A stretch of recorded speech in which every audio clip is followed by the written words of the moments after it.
YS Jagan సర్కార్పై TDP అధినేత చంద్రబాబు బగ్గుమన్నారు. జగన్ పాలనతో రాష్ట్రం తీవ్రంగా నష్టపోయిందన్నారు.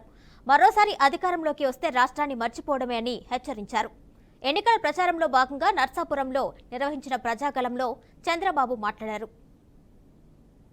జగన్మోహన్ రెడ్డి ఇప్పుడు తిరుగుతున్నాడు సిద్ధమని, ఇప్పుడు కొత్తగా వచ్చాడు మేము సిద్ధమని. నేను మిమ్మల్ని అడుగుతున్నా, మేము కూడా నర్సాపూర్లో సిద్ధం జగన్మోహన్ రెడ్డిని ఓడించడానికి. మా బాధ్యత మేం చేస్తున్నాం. 3 పార్టీలు కూడా ఒకే ఆలోచన. 3 జెండాలు వేరే కావచ్చేమో గాని అజెండా ఒకటే. ఆ అజెండా ఈ రాష్ట్రాన్ని బాగు చేయడం, మీ జీవితాల్లో వెలుగు తీసుకురావడం. మళ్ళా మీ పిల్లలకు భవిష్యత్తు ఉండాలంటే ఎన్డీఏ తప్ప వేరే ఆల్టర్నేటివ్ లేదని మీ అందరికీ తెలియజేస్తున్నా.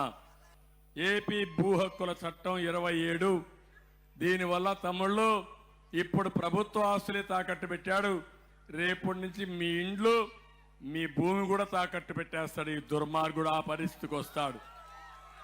ఈ చట్టం వస్తే ఎవరి ఆస్తులకు రక్షణ లేదు. బ్రిటిష్ వాళ్ళు చేయని పని ఈ దుర్మార్గుడు చేసే పరిస్థితికి వచ్చాడు. ఇది చాలా ప్రమాదకరమైన చట్టం. ఇలాంటి చట్టాలు వస్తే, ఇలాంటి రాక్షసుడు ముఖ్యమంత్రిగా ఉంటే, ఇలాంటి ఈ ముఖ్యమంత్రిని ఏ భాషలో తిట్టాలో నాకైతే అర్థం కాదు. రాక్షసుడు అనాలనా, నరరూప అంత కూడా అనాలనా, లేవంటే సైకోనా, లేవంటే ఏం మనిషో నాకైతే అర్థం కాల. మీకేమైనా అర్థమైందా తమ్ముళ్ళు అని మిమ్మల్ని అడుగుతున్నా. ఎక్స్పైర్ అయిపోయిన మెడిసిన్ ఇది. జగన్మోహన్ రెడ్డి పవర్ అయిపోయింది. ఉండదు ఉండదు.